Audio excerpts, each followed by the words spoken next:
Salam sejahtera selalu buat kita semua. Ketemu lagi di perkuliahan front office pada kesempatan kali ini. Kita pada kesempatan ini akan membahas mengenai ruang lingkup konsei atau porter, atau lebih dikenal juga yang namanya bellboy. Ya, pertama-tama kita harus tahu dulu mengenai yang terkait dengan pengertian dari porter. Porter sering juga disebut sebagai konsei atau uniform service. Ya. Pada hakikatnya, fungsi bagian ini mempunyai tugas dan tanggung jawab yang sama, hanya berbeda istilahnya saja. Yakni petugas yang bertanggung jawab terhadap penanganan barang bawaan tamu saat tamu tiba, saat tamu mau berangkat atau check out, maupun pada saat move kamar atau pindah kamar, serta menjelaskan fasilitas-fasilitas yang dimiliki serta agenda-agenda yang ada di hotel tersebut. Jadi itu ya, itu yang terkait dengan pemahaman mengenai yang terkait dengan porter atau juga disebut konsei atau bellboy. Nah, di sini kita lihat untuk struktur organisasi, ya. Struktur organisasinya dari mulai depan adalah front office manager, lalu di bawah adalah chief konsei, selanjutnya adalah bell captain, dan air watcher, bellboy, hingga ke doorman. Ya, pada kesempatan ini kita akan membahas yang terkait dengan konsei, bell captain, bellboy, dan doorman. Ya, sedangkan untuk front office manager dan airport departure nanti kita akan ketemu lagi di kesempatan yang lain. Ya, yang jelas ini yang terkait dengan uniform service dulu, yang berkaitan dengan penanganan barang bawaan tamu pada saat tamu tiba, berangkat, ataupun pada saat pindah kamar. Itu ya. Baik, untuk tugas dan tanggung jawab sendiri, ini yang pertama memberikan pelayanan penanganan barang bawaan tamu tiba, pindah kamar, dan tamu-tamu yang akan berangkat atau check out. Terus yang kedua adalah memberikan pelayanan penjemputan dan pengantaran tamu dari dan ke stasiun atau ke airport atau lapangan udara. Itu ya. Selanjutnya memberikan pelayanan penyampaian pesan tamu atau visit-visit yang terkait dengan tamu-tamu yang stay di hotel tersebut. Selanjutnya adalah memberikan bantuan kepada tamu. Jelas ini ya. Semua yang terkait dengan tamu itu adalah berkaitan dengan porter. Itu. Terus yang selanjutnya adalah mengantar tamu ke meja pendaftaran, ya, atau ke front desk agent, atau juga ke resepsionis. Nah, itu adalah yang terkait dengan tugas dan tanggung jawab dari seorang petugas di porter atau konsei. Terus yang selanjutnya adalah mengantar tamu ke kamar. Jelas ini ya, mengantar tamu ke kamar. Lalu juga terkait di situ adalah juga menjaga lobi agar tetap bersih dan rapi. Melaporkan kejadian-kejadian yang tidak terbiasa terjadi. Semisal ada sesuatu yang istilahnya urgent, itu harus mengkondisikan pada departemen yang terkait. Atau katakanlah contohnya kalau ternyata di lobi ada ada suatu kejadian tumpahan air atau juga dari tamu. Itu baru kita kondisikan terkait dengan kejadian-kejadian yang tidak biasa terjadi. Itu biasanya kita kondisikan dengan pihak yang departemen terkait. Yang kesembilan adalah menggudangkan atau menangani penitipan barang bawaan tamu. Maksudnya menggudangkan ini adalah meletakkan barang titipan tamu ke luggage room namanya ya. Luggage room itu adalah yang terkait menggudangkan ya, adalah menyimpan barang bawaan tamu yang dititipkan di counter, nanti baru kita simpan langsung ke luggage room namanya ya. Jadi biasanya itu terletak di sebelah front office ya, seperti itu. Kemudian menjelaskan cara-cara menggunakan beberapa fasilitas yang tersedia di kamar. Nah, ini sangat penting sekali bahwasanya setiap porter yang mengantar tamu check-in itu harusnya dijelaskan dari mulai fasilitas yang bisa dinikmati selama stay di hotel, sampai nanti kalau membukakan kamar dijelaskan satu persatu yang terkait dengan hal-hal yang istilahnya yang berkaitan dengan penggunaan fasilitas yang ada di kamar. Semacam contoh, cara menghidupkan lampu, cara menghidupkan atau mengubah temperatur air conditioner, atau juga menyalakan televisi, serta beberapa yang terkait dengan penggunaan fasilitas seperti telepon, dan juga beberapa channel-channel yang menjadi extension dari masing-masing departemen yang sekiranya nanti tamu memerlukan sesuatu yang berkaitan dengan departemen-departemen yang terkait. Ya, itu semisal, line 1 adalah menghubungkan kepada front office. Walaupun memang di setiap telepon di dalam kamar memang sudah ada, tetapi alangkah baiknya tetap kita soundingkan kepada tamu yang bersangkutan. Itu jadi adalah yang terkait dengan tugas dan tanggung jawab dari porter. Lalu kita akan mempelajari step by step seksi-seksi yang ada di organisasi porter tadi. Ya, tadi sudah saya jelaskan dari awal, kita akan membahas yang terkait dengan konsek, bel kapten, doorman, nah itu dan bellboy juga. Itu ya. Baik, konsek. Konsek adalah menjalankan peraturan di seksi konsek dan mengatur tugas-tugas bawahannya. Selanjutnya menyiapkan dan memberikan pelayanan kepada tamu, baik itu berupa kunci, message, atau pesanan tiket juga bisa dikondisikan. Nah, itu adalah di organisasi di seksi konsek. Ya, selanjutnya adalah bel kapten. Maaf, salah tulisan. Harusnya bel kapten, bukan bal kapten. Ya, itu adalah mengawasi kerja bawahan di seksi konsek. Yang sama, melengkapi informasi atau special events. Nah, melengkapi ini juga terkait dengan yang ada di form-form yang digunakan biasanya adalah di errand control sheet, atau katakanlah biasanya disebut bellboy errand card. Nah, ini juga dikondisikan terkait dengan tamu-tamu yang check-in dan berapa orang dan membawa apa saja. Nanti akan dikondisikan pada yang namanya bellboy control sheet. Ya, kalau errand card itu biasanya digunakan untuk yang di tempat lagit-lagit, ya, di lagit atau katakanlah barang bawaan tamu.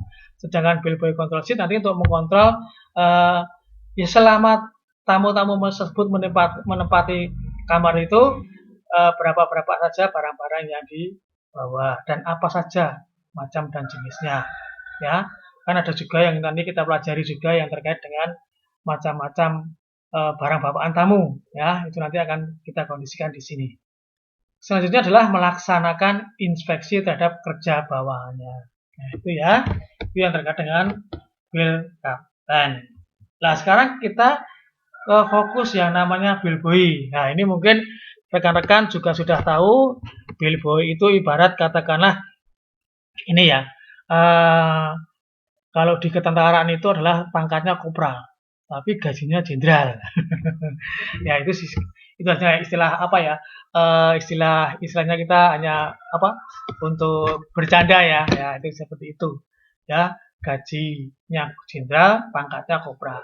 Ya, memang terkait dengan yang namanya tips ya. Itu biasanya yang menjadi apa itu?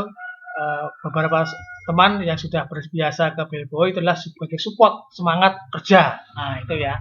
Walaupun memang mengenai masalah tips itu tergantung dari masing-masing tamu yang bersangkutan dan juga tergantung dari bagaimana cara kita mengadakan pelayanan kepada setiap tamu yang stay di hotel atau yang datang di hotel. Ya, itu. Jadi bellboy di sini adalah memberikan pelayanan pengangkatan barang tamu tiba, pindah kamar dan berangkat atau check out. Nah, itu yang jelas ya. Berbagai macam barang bawaan tamu. Memberikan bantuan kepada tamu, jelas ini juga mulai dari masuk, mengantar tamu ke meja pendaftaran atau ke front desk agent atau reception.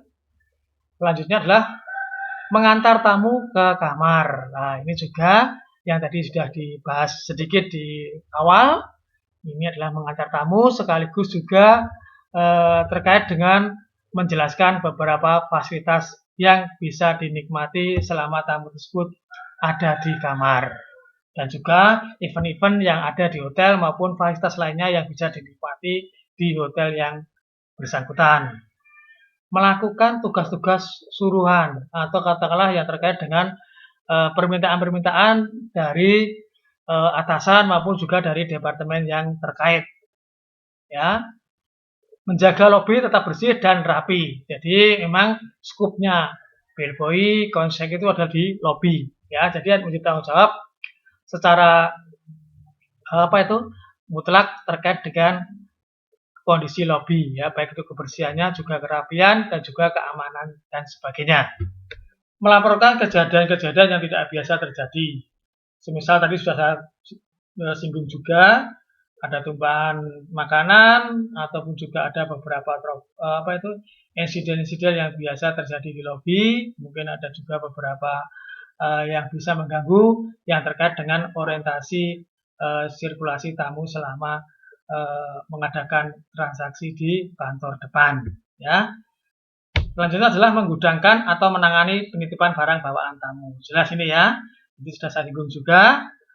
Istilahnya meletakkan atau menyimpan barang yang dititipkan di counter bellboy ke dalam luggage room. Itu ya. Baik, kita lanjutkan kepada doorman. Ya, istilah doorman itu namanya juga door ya, pintu. Jadi tugasnya adalah membuka dan menutup pintu kendaraan atau mobil atau taksi tamu pada saat tamu tersebut mau tiba atau juga pada saat tamu tersebut check out atau meninggalkan hotel. Menjaga main instant tetap bersih dan rapi. Ini juga terkait dengan yang ada di sekitar wilayahnya, ya, terutama di lobi dan juga di area-area kanopi atau yang menjadi tugas dan tanggung jawab areanya. Mengatur lalu lintas dan parkir kendaraan di hotel. Jelas ini soalnya dia di pintu depan ya. Di pintu biasanya hotel-hotel yang menjulang tinggi itu biasanya peraturan parkirnya menjadi salah satu tugas dari doorman. Termasuk juga nanti memanggil taksi ya. Biasanya ada taksi yang standby di hotel ataupun juga taksi sudah mengadakan kerjasama dengan pihak hotel. Nah, sekarang sesuai yang sudah saya janjikan tadi, kita akan mempelajari yang terkait dengan jenis-jenis barang bawaan tamu. Itu yang pertama kita lihat di sini, trunk. Ini adalah sebuah tas atau koper besar untuk membawa pakaian dan perlengkapan lain seperti perlengkapan film dan lain sebagainya. Nah, jadi seperti ini yang terkait dengan barang bawaan tamu. Biasanya ini memang tamu-tamu grup atau keluarga, ya. Biasanya membawa peralatan yang bisa memungkinkan barang bawaannya itu untuk berapa hari ya. Biasanya ini adalah mereka-mereka yang mengadakan perjalanan jauh dan juga butuh waktu yang agak lama stay di hotel. Makanya dia membawa seperti ini ya. Baik, itu adalah jenis yang pertama. Selanjutnya adalah suitcase atau tas. Ini sering dikenal dengan koper pakaian. Mungkin sudah kita kenal semuanya ya, koper pakaian. Bentuknya ada dua, hard suitcase yang terbuat dari metal atau plastik dan dari kulit atau kain kanvas. Kalau dilihat di sini adalah yang terbuat dari kulit ya. Ini salah satu contoh dari suitcase yang biasa digunakan oleh tamu-tamu yang stay di hotel. Selanjutnya adalah handbag ya, atau cycle.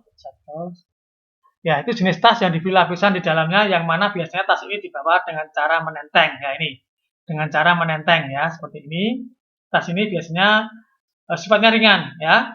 Ya, ini sifatnya ringan dan biasanya digunakan untuk selama dalam perjalanan untuk menyimpan beberapa yang terkait dengan semisal katakanlah majalah atau buku atau buku agenda dan juga beberapa peralatan, mungkin bisa peralatan untuk mandi atau sisir atau yang lainnya ya. Seperti sekarang ini biasanya dipakai untuk hand sanitizer juga bisa ya. Seperti itu ya di masa-masa sekarang ini. Baik, selanjutnya kita lanjut ke briefcase. Itu bentuknya hampir sama dengan handbag tadi, namun biasanya dipakai oleh laki-laki ya, seperti bisa kita lihat. Tas tangan ini biasanya digunakan oleh para bisnismen untuk membawa dokumen-dokumen penting.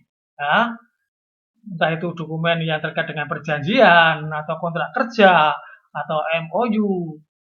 Di samping itu juga bisa membahas untuk tiket ataupun juga beberapa lembar uang kertas biar nantinya bisa dikondisikan disimpan di briefcase ini ya, seperti ini. Jadi biasanya adalah kaum laki-laki yang biasa mengondisikan membawa seperti yang terlihat pada contoh di slide ini. Itu ya, adalah briefcase.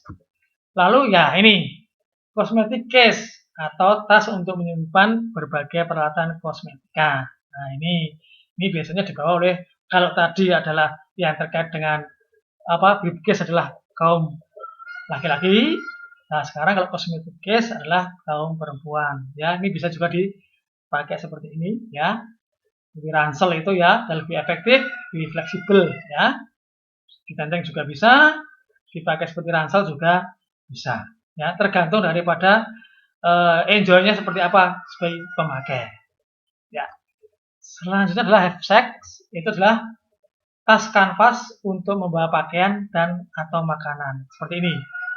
Seperti kayak tas tentara biasanya kalau mengkondisikan atau biasa menyebut. Itu seperti ini gambarnya ya. Ini cukup kuat dan untuk fleksibel, membawa makanan pun juga bisa ya. Dan ini juga sangat efektif juga dipakai untuk traveling. Selanjutnya adalah traveling bag. Nah ini bisa saja kita sebutkan ya. Selain dari handbag, sack atau juga yang namanya traveling bag. Traveling bag ini adalah tas kecil atau sering disebut tas pundak. Biasanya digunakan oleh para pendaki gunung ya, seperti yang terlihat di sini ya. Bisa digantungkan di pundak ya. Ini seperti ini ya. Ini juga bisa dan ini juga bisa ya. Sekaligus nanti minumannya juga bisa masuk ke samping tas tadi. Nah, ini adalah yang biasa disebut traveling bag gitu ya. Biasanya dipakai oleh para backpackeran, itu biasanya kan pakai seperti ini ya, biar lebih ringkas ya daripada yang lainnya. Itu tergantung dari kondisi masing-masing yang bersangkutan atau si pemakai. Lalu di sini adalah namanya garment bag. Garment bag ini biasanya terbuat dari kulit, kain atau plastik. Ya, ini biasanya digunakan untuk membawa baju, jas atau celana dan bisa digantung di hanger. Nah, ini biasanya sangat, dan kadang-kadang ini juga bisa dipakai jas, juga bisa masuk ya. Ya, baju jas itu lebih fleksibel dan tidak mudah ini ya lungset, istilahnya seperti itu ya, lebih fleksibel di dalam kita bagi kaum bisnismen ini lebih dan tidak mengubah yang namanya ini garis-garis juga ya.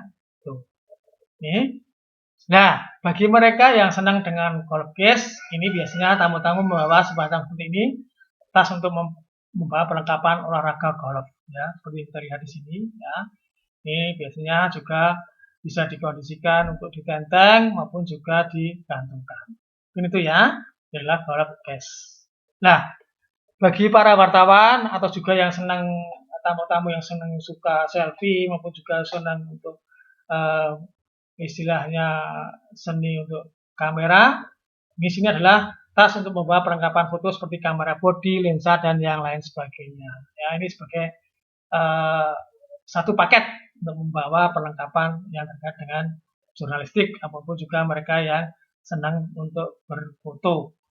Nah, itu ya. Baik, demikian beberapa contoh yang terkait dengan porter. Mudah-mudahan di kesempatan lain kita akan ketemu lagi ya di sesi berikutnya yang terkait dengan form maupun mekanisme cara membuat laporan yang ada di ruang lingkup BIL-UI. Itu, terima kasih atas kehadirannya dan sampai ketemu lagi di sesi berikutnya. Salam sejahtera selalu dan terima kasih.